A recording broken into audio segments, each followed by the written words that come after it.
Welcome back to Primetime Morning. Now remember those images when you would see a group of burly looking bikers and they're traveling together on this noisy Harley Davidsons and people go, better not mess with those guys. Well, forget that stereotype because the truth is that it's just a stereotype. And these guys who look so menacing on their big bikes might just be your next best friend. And that's when they leave the bikes, they're not so menacing anymore.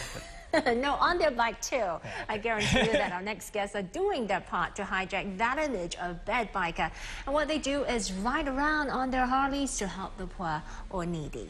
Now, they've recently completed a charity journey in Malaysia, and they are in our studios this morning to tell us all about it. So we say good morning to Shah, Erman and Brad. Good morning, guys. Good morning. All right, so first up, whose idea was this? Not coming into studio to this interview, but I mean to go on this whole charity drive, you know. I mean, the idea was actually Erman's. We were in KL at a party for bikers, and just kind of sat around and threw it around, and sure enough, a couple months later, we were on the road, and he got roped into it, and he made it happen. So it was his idea. No, but it sounds too easy. Come on, I mean, you have the Harley boy sitting down with a drink. All of a sudden, you talk about charity? Well, the problem is, you see, especially in Malaysia and Singapore, you see a lot of bad publicity about bikers, from run pit guys to stuff happening overseas. So we just decided to get together and do something about it and show that we can give a positive impact on the community. This is almost like out of a movie, you know. You go to this big biker event, they're all going, oh, and you're like, so do you like those flowers? You know, I mean, wasn't quite like that. Yeah, maybe we can help some of them, you know. But yeah, tell us more. You went on it to follow the group as we were riding around. Actually, tell us. Maybe someone can give us a brief idea. What did you guys go out to do? Yeah, I think first time when they told me about the ideas for me is that, oh my God, how can I create this thing, right? The image, the commercial values for them, right? So it took me at least 2 weeks to think about it, to make it happen, because it's not that easy to bring a camera and just shoot them. See, so I have to plan my camera works. I have to plan the moment where we want to sell this program to the audience, right? So means that I did give them a bit brief about the program, how they can react with this thing, what is the idea about all these things. So the whole idea in the beginning was the 5 of them will just set out on a journey, because I was told that you had no you had no planned arrangements in the beginning, who to help and what to do, right? Okay, we do not have any plans. Like we said, we have states. We already pre-plan of the states that we want to go, but we do not know who we want to assist. So you didn't know who you were going to meet or how you were going to help them? Yes. So how did it happen in the end? So, give us an example of one state you went to. For example, like JB, right, Johor, we have to ask the villagers where can we find needy people or poor people that we can come and assist. So we have to speak to villagers anywhere we go. So every state that we go, we speak to the villagers, to the people, and ask them what we can do, any news that we can, you know, so we can offer our help. So it's like you were almost on a hunt for these people that you wanted to help. And we would literally ride into these small kampongs, these little villages, and they would just look at us like, what happened, what pulled in? And then we would get off the bikes and say, listen, we're here to help. And you know, of course, I didn't do much of the talking. I stood in the background while he did most of the talking. But yeah, and then they would just kind of say, well, this woman's husband just passed away, so she needs some help, and that's how we would get started. And we'd go talk to her and ask her permission. And so, which means, because I see you guys, like, you went to a shop to buy equipment, because you didn't know who you were going to help or what you were going to do, so you couldn't bring anything along either. Nothing. So, was that the premise for this this journey, this trip? Was that how you wanted it done? Yes. Why? Yep. Well, it's just, you know, the whole thing about riding a bike is it's freedom, and you're on your own out there on the road, and that just kind of, to have a plan and an agenda, it just kind of didn't fit in with our lifestyle. So we said, let's just get on the road, get into adventures along the way, some good, some bad, and some we can't talk about here on the TV show, probably, but and then just go from there and make the best of it, and that's what we did. Okay, well, I was wondering why you would do that, because, you know, having a bit of planning done, arrangements done, would make it more effective. But I see, Harley Davidson bikers stand for freedom. But, you know, when you went there, were the people receptive? Because probably some of them might never have seen, you know, a group like you guys, or even the Harley Davidson bike, which can be pretty intimidating.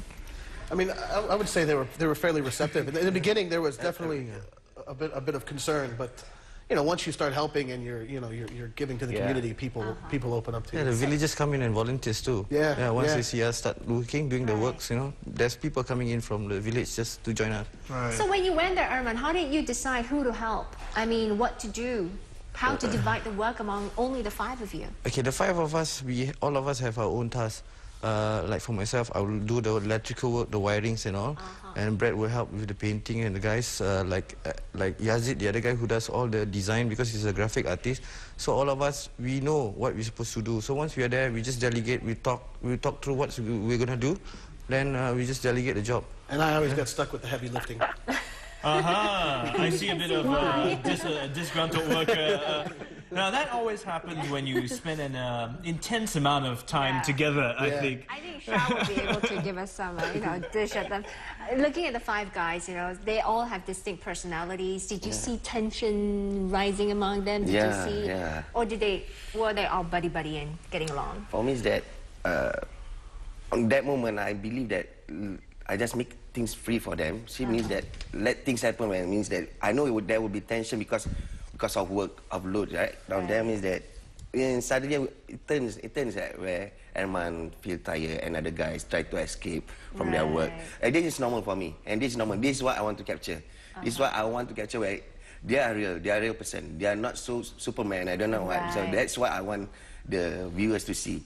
Even though they help people, but they are not as if like Superman that they can do everything right. See, so that's the character. So you wanted that to happen. I want it. I want it that way. See, the reality of things. Reality, yes. yeah. Because what they bring is from their heart. Their love means that Erman love about lighting, Brad love about all these security things, right? Well, give us an example of someone you met and touched your life. I mean, I'm sure that was a memorable moment for you, Brad. Yeah, there were several for me, but I lived in Penang for about 5 years, so that was kind of my state when we went there. And we went to an orphanage, and it was an amazing experience. I mean, we went to Toys R Us and had a big shopping spree and filled up a bunch of bags. And when we went there, they just they were so welcoming and so happy to see us, and tears and hugs, and it really when I watched the video live or when they showed it the first time, it just brought it all back again. It was really impressive. I mean, it makes you want to get out and do more. What was the most rewarding for you? I mean, was it something that you discovered about yourself, or was it something that you saw in the eyes of the others? It's the eyes of the others and in ourselves too. We know that certain things we can't do.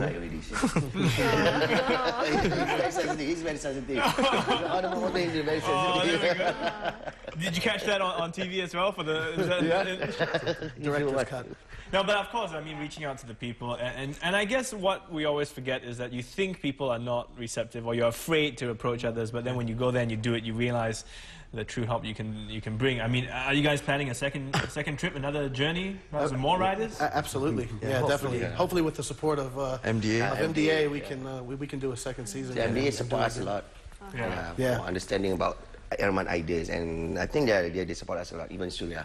So everything that was done on the trip, I mean, like you said, you went to Toys R Us, bought toys for the kids. Was it all out from your own pocket? Yeah, it was, yeah. Wow, okay. Brad sponsored it. Thanks to him. Some have to come out their own money. I mean, that's genuine help that you're giving and genuine help that you're providing for the others. We've been talking about this morning about how kindness is contagious, and it really not just makes them happy, but touches you as well. Yeah. Well, you know what, guys? Thank you for coming in. It's a great job you've done. Good luck. We hope you do get to make a second trip and to reach out to more people. Where's the next destination, quickly? Yeah. Indonesia. Okay. We'll keep our eyes on you. I gotta ask you, is there such a thing as a quiet Harley? There is now. There is now. But after you buy them, the first thing you do is make them not quiet. That's I mean, they're cool bikes, but it's just like... It's a trademark. Can't you have a choice, like sometimes noisy, sometimes quiet? I mean, Okay. Anyway, thanks guys for coming Thanks in. very much. Thank you. Our Harley boys there, Shah Bromo, Erman Yusuf and Brad Robinson, who are recently on a road trip to help the needy, and we'll be looking out for the second run, I guess, to Indonesia soon. That's right. They have a TV series that's documented the whole journey, which airs on a Surya channel.